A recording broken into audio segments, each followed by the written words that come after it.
Good morning my dear students. ఈరోజు మనం ఏకీకృత వస్తు సేవల పన్ను చట్టం గురించి డిస్కస్ చేసుకోబోతున్నాం. ఇది మీకు థర్డ్ యూనిట్లో ఉంటుంది. ఏకీకృత వస్తు సేవల పన్ను చట్టం, దీన్నే మనం IGST అని కూడా అంటాం, integrated goods and service tax. ఈ IGST అంటే ఏంటి అసలు? ఫస్ట్ మనం దాని గురించి తెలుసుకుందాం. IGST అంటే అంతర్రాష్ట్ర వస్తు సేవల వ్యవహారాలు. ఏవైతే అంతర్రాష్ట్ర వస్తు సేవల వ్యవహారాలు ఉంటాయో అవన్నీ కూడా IGST పరిధిలోకి వస్తాయి. IGST అంటే ఏకీకృత వస్తు సేవల పన్ను చట్టం. అంతర్రాష్ట్ర వస్తు సేవల వ్యవహారాలు అంటే ఏమేమి ఉంటాయి అంటే, రెండు రాష్ట్రాల మధ్య వస్తు సేవలు అనేవి అమ్మకాలు కొనుగోలు జరిగినాయి అనుకోండి, అది IGSTలోకి వస్తుంది. ఫర్ ఎగ్జాంపుల్, మనకి ఆంధ్ర అండ్ కర్ణాటక 2 స్టేట్స్ తీసుకున్నాం. ఆంధ్ర నుంచి వస్తువులు కర్ణాటకకి పంపించడం జరిగింది. ఆంధ్రాలో కొనుక్కుంటున్నారు, కర్ణాటకలో వాటిని అమ్మడానికి తీసుకెళ్తున్నారు. సో ఇక్కడ ఏంటి, వ్యవహారం రెండు రాష్ట్రాల మధ్య జరిగింది. సో ఇది ఎందులోకి వస్తుంది? IGSTలోకి వస్తుంది. అంటే రెండు రాష్ట్రాల మధ్య వ్యవహారాలు జరిగినప్పుడు. ఇది ఫస్ట్ పాయింట్. నెక్స్ట్ ఏంటంటే, రెండు కేంద్రపాలిత ప్రాంతాల మధ్య వ్యవహారాలు జరిగినప్పుడు. అంటే ఫర్ ఎగ్జాంపుల్, మీకు ఆల్రెడీ తెలుసు కేంద్రపాలిత ప్రాంతాలు. ఫర్ ఎగ్జాంపుల్ ఢిల్లీ, పాండిచ్చేరి తీసుకుందాం.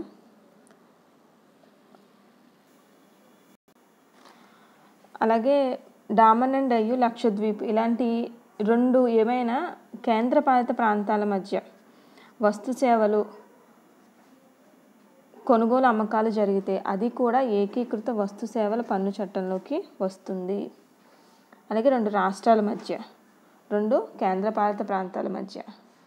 నెక్స్ట్ వన్ ఏంటంటే, ఒక రాష్ట్రం మధ్య ఒక కేంద్రపాలిత ప్రాంతం మధ్య వర్తకం జరిగినప్పుడు కూడా అది కూడా ఏకీకృత వస్తు సేవల పన్ను చట్టంలోకి వస్తుంది. ఫర్ ఎగ్జాంపుల్, మీకు ఆంధ్ర నుంచి ఒక వ్యక్తి బిజినెస్ చేసి ఆ వస్తువులను ఏం చేస్తారంటే ఆంధ్ర నుంచి అండమాన్ నికోబార్కి పంపిస్తున్నారు. అంటే ఇక్కడ ఆంధ్ర రాష్ట్రం, అండమాన్ నికోబారు కేంద్రపాలిత ప్రాంతం. సో ఇలా ఆంధ్ర నుంచి కేంద్రపాలిత ప్రాంతానికి, అంటే ఒక రాష్ట్రం నుంచి ఒక కేంద్రపాలిత ప్రాంతానికి వస్తు సేవల వర్తకం జరిగినప్పుడు, అమ్మకాలు కొనుగోలు జరిగినప్పుడు కూడా అది కూడా IGST పరిధిలోకే వస్తుంది. గుర్తుపెట్టుకోండి, IGSTలోకి ఏమేమి వస్తాయంటే, రెండు రాష్ట్రాల మధ్య వ్యవహారాలు జరిగినప్పుడు, వ్యాపార వ్యవహారాలు జరిగినప్పుడు అంటే వర్తకం జరిగినప్పుడు, అలాగే రెండు కేంద్రపాలిత ప్రాంతాల మధ్య వర్తకం జరిగినప్పుడు కానీ, అలాగే ఒక రాష్ట్రము ఒక కేంద్రపాలిత ప్రాంతము మధ్య వర్తకం జరిగినప్పుడు కూడా ఇవన్నీ కూడా అంతర్రాష్ట్ర అమ్మకాలలోకి వస్తాయి. అంతర్రాష్ట్ర వస్తు సేవల అమ్మకాలు కొనుగోలు ఇవన్నీ కూడా IGST పరిధిలో ఉంటాయి. సో అది ఏకీకృత వస్తు సేవల పన్ను చట్టంలోకి వచ్చేటువంటి అంశాలు. ఇక ఏకీకృత వస్తు సేవల పన్ను చట్టంలో అంతర్రాష్ట్ర వస్తు సేవల సరఫరా అనేది చాలా ముఖ్యమైనది. అంటే అంతర్రాష్ట్ర వస్తు సేవల సరఫరాలోకి ఏమేమి వస్తాయి ఇప్పుడు చెప్పాను, మూడు పాయింట్స్. ఫస్ట్ది ఏంటి అంటే, రెండు రాష్ట్రాల మధ్య వస్తు సేవల సరఫరా జరిగినప్పుడు. రెండవది, రెండు కేంద్రపాలిత ప్రాంతాల మధ్య వస్తు సేవల సరఫరా జరిగినప్పుడు. మూడవది, ఒక రాష్ట్రానికి ఒక కేంద్రపాలిత ప్రాంతానికి మధ్య వస్తు సేవల సరఫరా జరిగినప్పుడు. ఈ మూడు సందర్భాల్లోనూ కూడా ఆ వ్యవహారాన్ని ఏమంటారు అంటే అంతర్రాష్ట్ర వస్తు సేవల సరఫరా అంటాం.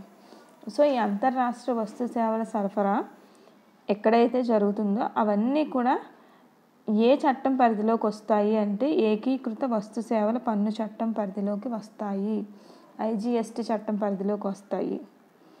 మరి ఈ ఏకీకృత వస్తు సేవల చట్టం 2017 ప్రకారం మనకి పన్ను విధించడము, పన్ను వసూలు చేయడం అనేది ఎవరు చేయాలి అంటే, పన్ను విధింపుకు వచ్చేసరికి కేంద్ర వస్తు సేవల చట్టం సెక్షన్ 15 ప్రకారం ఈ వస్తు సేవలపై వాటి యొక్క విలువను బట్టి పన్ను విధించడం జరుగుతుంది. ఎంత పన్ను విధించడం జరుగుతుంది అంటే, GST కౌన్సిల్ ఆ వస్తువు యొక్క ఆ వనరులు ఏవైతే వస్తువులు ఉంటాయో వాటి యొక్క గుణాలను బట్టి, అంటే కొంత ఫర్ ఎగ్జాంపుల్ ఎలక్ట్రిక్ వస్తువులకి ఇంత పర్సంటేజ్ అని, అలాగే నిత్యావసర వస్తువులకి కొంత పర్సంటేజ్, జీరో బేస్డ్ ట్యాక్స్లోకి వచ్చేటువంటి వస్తువులు ఆ తరహా వస్తువులు కొన్ని ఉంటాయి. సో ఆ విధంగా జిఎస్టీ కౌన్సిల్లో ఆ వస్తువులు ఏ తరహాలోకి వస్తాయో వాటి ప్రకారం ఆ వస్తువులకి జిఎస్టీ కౌన్సిల్ కొంత పర్సంటేజ్లో ట్యాక్స్ని నిర్ణయించడం జరుగుతుంది. మీకు ఆల్రెడీ నేను ట్యాక్స్ పర్సంటేజెస్ కూడా ఇంతకుముందు క్లాస్లో చెప్పాను. 0% ట్యాక్స్ ఉంది మనకి. సో ఇలా అది 0% ట్యాక్స్లోకి వస్తుందా, లేకపోతే ట్యాక్స్ పడుతుందా పడదా, ఆ వస్తువుకి ట్యాక్స్ పడితే ఎంత పర్సంటేజ్ పడుతుంది. సో ఈ విధంగా వాటి మీద పన్ను విధించడం అనేది జరుగుతుంది. గరిష్టంగా 45% నుంచి వస్తువులపై కేంద్ర ప్రభుత్వం పన్ను విధించకూడదు అని చెప్పి జిఎస్టీ కౌన్సిల్ చెప్పడం జరిగింది. కాబట్టి ఆ పర్సంటేజెస్ 45% కన్నా తక్కువే ఉంటాయి. ఇది పన్ను విధించడానికి సంబంధించి. మరి పన్ను వసూలు, ఎవరు పన్ను వసూలు చేయాలి అంటే మనకి అంతర్రాష్ట్ర వస్తు సేవల చట్టం, ఏదైతే ఏకీకృత వస్తు సేవల చట్టం 2017 ఉందో దాని ప్రకారం చట్టంలో ఆ వస్తువుల మీద పన్నును వసూలు చేసే అధికారం ఎవరికి ఉంది అని చెప్పి చట్టంలో ఉంటాయో ఆ వస్తువులను బట్టి అది నిర్ణయించడం జరుగుతుంది. సో వారు కేంద్రం అయితే కేంద్రం వసూలు చేస్తుంది, రాష్ట్రం అయితే రాష్ట్రం వసూలు చేస్తుంది. అలాగే కస్టమ్స్ చట్టం ప్రకారం దిగుమతి చేసుకున్నటువంటి వస్తు సేవలపై కూడా ఐజిఎస్టీ చట్టంలో ఉన్న ప్రకారంగా మనకి పన్ను విధించడం కూడా జరుగుతుంది. సో దాని ప్రకారం వసూలు చేయడం జరుగుతుంది. అసలు ఎప్పటి నుంచి ఈ పన్ను విధించడం వసూలు చేయడం అనేది మనకు అమలైంది అంటే మనకి జిఎస్టీ అమలైనప్పటి నుంచి కూడా ఈ ఐజిఎస్టీ కూడా అమలు అవ్వడం జరిగింది.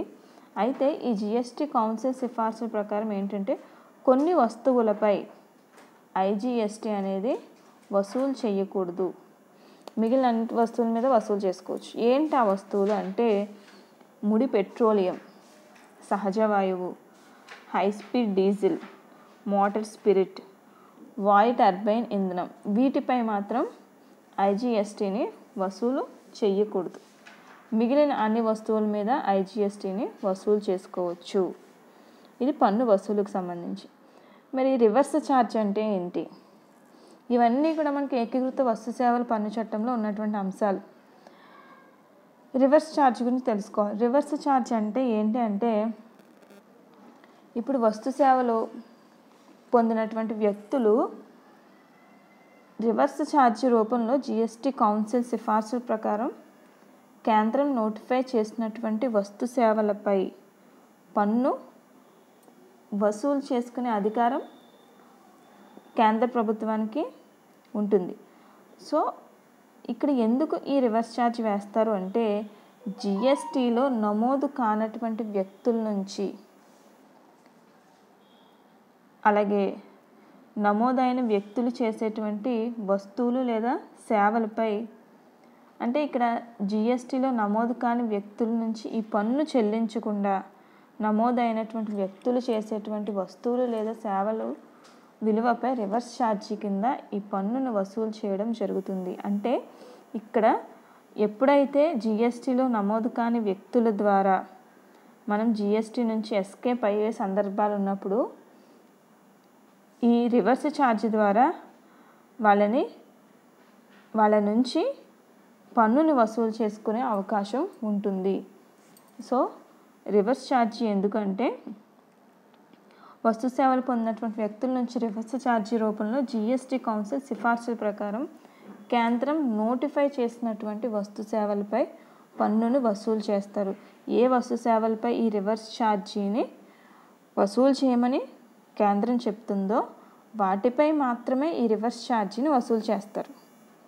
అలాగే జిఎస్టీలో నమోదు కాని వ్యక్తులు కూడా వీటి నుంచి ఎస్కేప్ అయ్యే సందర్భాలు ఉంటాయి. సో ఇలాంటి సందర్భంలో కూడా ఈ రివర్స్ ఛార్జీల కింద పన్నుల్ని వసూలు చేయొచ్చు. నెక్స్ట్, పన్ను నుంచి ఎవరికి మినహాయింపు ఉంటుంది అంటే జిఎస్టి కౌన్సిల్ సిఫార్సుల ప్రకారం కేంద్రం చేత నోటిఫై చేసినటువంటి వస్తువులు లేదా సేవలపై పన్ను నుంచి మినహాయింపు ఇవ్వచ్చు. అంటే జిఎస్టి కౌన్సిల్ చెప్తుందనమాట కొన్ని వస్తువుల్ని సేవల్ని పన్ను నుంచి మినహాయించడం జరిగింది అని. సో అలాంటి వస్తువులపై మాత్రమే పన్ను మినహాయింపు ఉంటుంది. అలాంటి మినహాయింపు రావాలంటే ఏం చేయాలి అంటే ఖచ్చితంగా జిఎస్టి కౌన్సిల్ ప్రత్యేకమైనటువంటి ప్రకటన చేయాలి. లేదు అంటే ప్రత్యేకమైనటువంటి ఆర్డర్ని కేంద్ర ప్రభుత్వం జారీ చేయాలి. ఈ 2 సిచ్యువేషన్స్లో మాత్రమే పన్ను నుంచి మినహాయింపు ఆ వస్తువులకి లభిస్తుంది. ఇది ఏకీకృత వస్తు సేవల పన్ను చట్టానికి సంబంధించినటువంటి ముఖ్యమైన అంశాలు. నెక్స్ట్,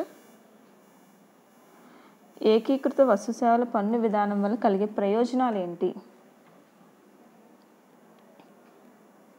ఏకీకృత పన్నుల విధానం మనకు ఆల్రెడీ తెలుసు.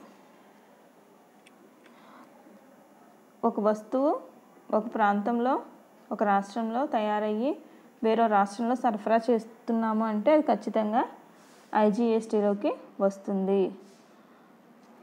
అలాగే కేంద్రానికి మాత్రమే పన్ను విధించే అధికారము వసూలు చేసే అధికారము ఐజిఎస్టీలో ఉంటుంది. ఈ పాయింట్ కూడా గుర్తుపెట్టుకోవాలి. ఐజిఎస్టీని విధించే అధికారము వసూలు చేసే అధికారం రెండూ కూడా కేంద్రానికే ఉంటుంది. అలాగే కేంద్రం వసూలు చేసినటువంటి ఈ ఐజిఎస్టీ మొత్తం ఏదైతే ఉంటుందో దాన్ని కేంద్ర రాష్ట్ర ప్రభుత్వాలు రెండు కూడా గతంలో వాళ్ళు నిర్ణయించుకున్నటువంటి వాటాలు ఏవైతే ఉంటాయో వాటి ప్రకారం పంచుకోవాలి. అంటే ఐజిఎస్టీని విధించే అధికారము వసూలు చేసే అధికారము కేంద్రానికి ఉంది. కానీ కేంద్రం ఏం చేయాలి? ఐజిఎస్టీ కింద వచ్చినటువంటి పన్నుల మొత్తాన్ని మళ్ళీ కేంద్రం రాష్ట్రాలతో పంచుకోవాలి. దేని ప్రకారం అంటే గతంలో నిర్ణయించుకున్నటువంటి వాటా ప్రకారం కేంద్రము రాష్ట్రాలు కూడా పంచుకోవాలి. ఇంకొక ముఖ్యమైన విషయం ఏంటంటే దేశం మొత్తం మీద కూడా ఐజిఎస్టీ అనేది ఒకే రేటును కలిగి ఉంటుంది. కాబట్టి ఐజిఎస్టీ ఒక ప్రాంతంలో ఒక రేటు ఇంకో ప్రాంతంలో ఇంకొక రేటు ఉండదు. దేశం మొత్తం మీద ఒకటే రేట్ని కలిగి ఉంటుంది. ఇక అంతర్రాష్ట్ర సప్లైకి వచ్చేసరికి ఇందులో మనకి ప్రయోజనాలు చూద్దాం. ముందుగా పన్ను చెల్లించవలసినటువంటి అవసరం ఉండదు. అంటే ఒక రిజిస్టర్డ్ డీలరు వేరొక అన్రిజిస్టర్డ్ డీలర్తో కొనుగోలు చేసినప్పుడు మాత్రమే ముందుగా పన్ను చెల్లించాలి తప్ప మిగిలిన ఏ సందర్భాల్లోనూ కూడా ముందుగా పన్ను చెల్లించవలసిన అవసరం ఉండదు. అంటే ఫర్ ఎగ్జాంపుల్ ఒక జిఎస్టీ రిజిస్టర్ అయినటువంటి డీలరు ఇంకొక జిఎస్టీ రిజిస్టర్ అయినటువంటి డీలర్తో వ్యవహారాలు చేసుకున్నప్పుడు కొనుగోళ్ళు చేసుకున్నప్పుడు ముందుగా పన్ను చెల్లించవలసిన అవసరం ఉండదు. దీనివల్ల ఏంటి అంటే సంస్థల నిర్వహణ మూలధనంలో వాళ్ళకి సమతుల్యత ఏర్పడడానికి అవకాశం ఉంటుంది. ముందుగా పన్నులు చెల్లించాల్సిన అవసరం ఉండదు. కాబట్టి ఎప్పుడు పన్ను చెల్లిస్తారు ఐజిఎస్టీలో అంటే ఒక రిజిస్టర్డ్ డీలర్ ఇంకొక అన్రిజిస్టర్డ్ డీలర్తో వ్యవహారాలు చేసినప్పుడు మాత్రమే పన్ను ముందుగా చెల్లించాలి. మిగిలిన సందర్భాల్లో ముందుగా పన్ను చెల్లించాల్సిన అవసరం ఇందులో ఉండదు. అది ఐజిఎస్టీ వల్ల కలిగే ప్రయోజనాలు ఒక ప్రయోజనం. నెక్స్ట్ వన్ ఏంటంటే ఎగుమతి రాష్ట్రంలో పన్నులు జాగ్రత్తగా చూసుకోండి. పన్నులు వాపసు ఉండదు. చిన్న స్పెల్లింగ్ మిస్టేక్ వచ్చింది పన్నులు అని. ఎగుమతి రాష్ట్రంలో పన్నులు వాపసు ఉండదు. ఇక్కడ తుది వినియోగదారుడే జిఎస్టీ నందు పన్ను భారాన్ని భరిస్తాడని మనం ఎప్పుడు చెప్పుకుంటాం. జిఎస్టీలో ఏంటంటే లాస్ట్గా వినియోగించేటువంటి వినియోగదారుడే పన్ను భారం మొత్తం భరిస్తాడు. అలాగే దిగుమతి లేదా ఉత్పత్తి స్థానం నుంచి తుది వినియోగదారుడి వరకు ఎక్కడా కూడా పన్ను వాపసు చేసే ప్రశ్న అనేది ఉండదు. దీనికి కారణం ఏంటంటే తుది వినియోగదారుని వరకు ప్రతి అమ్మకం కూడా లాభంతో చేయబడుతుంది కనుక లాభంపై పన్ను చెల్లించవలసి ఉంటుంది. అంటే ఎగుమతి రాష్ట్రంలో పన్ను వాపసు అనేది ఉండదు. ఇక్కడ ఓన్లీ వినియోగదారుడికి మాత్రమే జిఎస్టీ అనేది పన్ను భారం అనేది పడుతుంది. దీనికి కారణం ఏంటంటే తుది వినియోగదారుని వరకు ప్రతి అమ్మకం కూడా లాభంతో చేయబడుతుంది కాబట్టి లాభంపై పన్ను చెల్లించవలసిన అవసరం ఉండదు. ఇప్పుడు లాభంపై పన్ను చెల్లిస్తే అప్పుడు మళ్ళీ దాన్ని వాపసు చేయాల్సిన అవసరం వస్తుంది. కానీ ఇక్కడ అసలు లాభాలపై పన్నులు అనేవి ఎక్కడా కూడా విధించడం అనేది జరగట్లేదు. కేవలం వినియోగదారుడి దగ్గర అతను మాత్రమే జిఎస్టీ పన్ను భారాన్ని భరిస్తున్నాడు. అంటే తను కొన్నటువంటి వస్తువుకి మాత్రమే తను జిఎస్టీ భారాన్ని భరిస్తున్నాడు తప్ప ఇక్కడ ఎగుమతి దిగుమతి చేసే సందర్భాల్లో రాష్ట్రంలో ఈ పన్నుల్ని వాపసులు చేయడాలు ఇలాంటి తలనొప్పులు ఏవి కూడా ఇక మనకి జిఎస్టీలో ఉండవు. కేవలం తక్కువ శాతంలో మాత్రమే పన్ను పడుతుంది. ఆ పన్ను తుది వినియోగదారుడు మాత్రమే భరిస్తాడు. సో ఇంకా ఎక్కువ పన్ను వేయడం మళ్ళీ దాన్ని వాపసు చేయడం ఇలాంటి తలనొప్పులు ఏవి కూడా ఇందులో మనకి ఉండవు. నెక్స్ట్ వన్ ఏంటంటే జవాబుదారీతనం పెరగడం. జవాబుదారీతనం ఎలా పెరుగుతుంది అంటే అందరూ కూడా అంతర్రాష్ట్ర డీలర్లే, అందరూ కూడా ఈ రిజిస్టర్ ద్వారానే నమోదై ఉంటారు కాబట్టి సమాచార మార్పిడి అంతా కూడా ఈమెయిల్స్ ద్వారా జరపబడి ఉంటుంది. కాబట్టి ఇక్కడ జవాబుదారీతనం అనేది పెరుగుతుంది. ప్రతి ఒక్క డీలరు కూడా registered dealer. So registered dealers కాబట్టి వీళ్ళు రేపన్న రోజున ఏదైనా ప్రాబ్లం వచ్చినా వాళ్ళని ఈజీగా ఐడెంటిఫై చేయడానికి కుదురుతుంది. వాళ్ళని ప్రశ్నించే అవకాశం కూడా ఉంటుంది. కాబట్టి వాళ్ళు ఏం చేస్తారంటే చేసే ప్రతి వ్యవహారంలో కూడా ఎక్కడ కూడా మోసం లేకుండా చాలా నమ్మకంగా వీళ్ళు పనిచేయడానికి అవకాశం ఉంటుంది. కారణం ఏంటంటే వీళ్ళందరూ కూడా రిజిస్టర్డ్ డీలర్స్, అంతర్రాష్ట్ర వ్యవహారాల్లో పాల్గొనేటువంటి డీలర్స్ అందరూ కూడా ఈ రిజిస్టర్ ద్వారా నమోదై ఉంటారు. కాబట్టి సమాచారం అంతా కూడా ఈమెయిల్స్ ద్వారా జరుగుతుంది. కాబట్టి ఇక్కడ ఒక ఎవిడెన్స్ అనేది వాళ్ళ వ్యవహారాలకి ఖచ్చితంగా ఉంటుంది. సో జవాబుదారీతనం అనేది పెరుగుతుంది. నెక్స్ట్ వన్ ఏంటంటే అమ్మకాలు అప్లోడ్ చేస్తే సరిపోతుంది. అమ్మకాలు అప్లోడ్ చేస్తే సరిపోతుంది అంటే ఇక్కడ మీరు అబ్జర్వ్ చేయండి, జిఎస్టీలో ప్రతి వర్తకుడు కూడా అమ్మకాలనే అప్లోడ్ చేస్తాడు. ఎందుకంటే కొనుగోళ్లను సరఫరాదారుడు తన అమ్మకాలుగా అప్లోడ్ చేసేస్తాడు. కాబట్టి మళ్ళీ వీళ్ళు కొనుగోలుని అప్లోడ్ చేయాల్సిన అవసరం ఉండదు. సో ఇక్కడ మీరు అబ్జర్వ్ చేస్తే మనం కొనుగోలు చేసినటువంటి వ్యక్తి ఎవరైతే ఉంటారో అతనికి అది అమ్మకం. ఫర్ ఎగ్జాంపుల్ ఏ బి అని ఇద్దరు ఉన్నారు. బి ఏం చేశాడంటే ఏ దగ్గర నుంచి కొన్నాడు. బి ఏ దగ్గర నుంచి కొంటే బికి కొనుగోళ్ళు అవి, కానీ ఏకి ఏంటి అమ్మకాలు. సో ఏ అమ్మకాల రూపంలో ఆల్రెడీ అప్లోడ్ చేసేస్తాడు. ఇంక మళ్ళీ బి కొనుగోలు కింద దాన్ని అప్లోడ్ చేయాల్సిన అవసరం ఉండదు. మళ్ళీ బి సికి అమ్మాడు అనుకోండి, బి సికి ఎంత అమ్మాడో అది అప్లోడ్ చేస్తాడు. అంటే ఇక్కడ మీరు ఏ అమ్మకాలను అప్లోడ్ చేశాడు, బి కూడా అమ్మకాలను అప్లోడ్ చేస్తాడు, సి కూడా అమ్మకాలను అప్లోడ్ చేస్తాడు. వాళ్ళు కొనుగోలు చేసిన అప్లోడ్ చేయరు. ఎందుకని అంటే వాళ్ళు కొన్నారు అంటే ఇంకొకళ్ళు అమ్మారు అని అర్థం. సో అమ్మకం చేసిన వాడు ఆల్రెడీ అప్లోడ్ చేసేస్తాడు. కాబట్టి ఇంక వీళ్ళు అప్లోడ్ చేయాల్సిన అవసరం, కొనుగోళ్ళు అప్లోడ్ చేయాల్సిన అవసరం ఉండదు. కాబట్టి కేవలం అమ్మకాలను అప్లోడ్ చేస్తే ఈ జిఎస్టీలో సరిపోతుంది. అదేవిధంగా దేశం మొత్తం ఒకే తరహా పని విధానం అనేది అమల్లో ఉంటుంది. ఎందుకని అంటే దేశం మొత్తం మీద ఒకే తరహా పన్ను విధానం అమల్లో ఉంది. కాబట్టి జిఎస్టీ ఏంటి అంటే మనకి దేశం మొత్తం మీద ఒకే రకమైనటువంటి పన్ను విధానం అమల్లో ఉండాలనే ఉద్దేశంతో తీసుకొచ్చింది. మీకు ఇందాక కూడా చెప్పాను నేను, ఐజిఎస్టీ అనేది దేశం మొత్తం మీద ఒకే రేట్లో ఉంటుంది. అంటే ఒక వస్తువు మీద ఐజిఎస్టీ అనేది దేశం మొత్తం మీద ఒకే రేటు ఉంటుంది. కాబట్టి దేశం మొత్తం ఒకే తరహా పన్ను విధానాల్ని అమలు చేస్తాయి. కాబట్టి సమాచార మార్పిడికి, పన్ను చెల్లింపుదారులకి సూచనలు ఇవ్వడంలో అకౌంటెంట్లకి, ఆడిటర్లకి, వివిధ ప్రాంతాల వర్తక వ్యవహారాలకు కూడా ఒకే రకమైన సూచనలు ఇస్తే సరిపోతుంది. మళ్ళీ వేరువేరుగా సూచనలు ఇవ్వాల్సిన అవసరం ఉండదు. ఎందుకంటే దేశం మొత్తం మీద ఒకే తరహా పన్ను విధానం అనేది అమల్లో ఉంటుంది కాబట్టి పని విధానం కూడా ఒకే తరహాలో జరుగుతుంది. అది దేశం మొత్తం మీద ఒకే తరహా పని విధానం. ఇవి ఏకీకృత వస్తు సేవల పన్ను విధానానికి సంబంధించిన ప్రయోజనాలు. Thank you.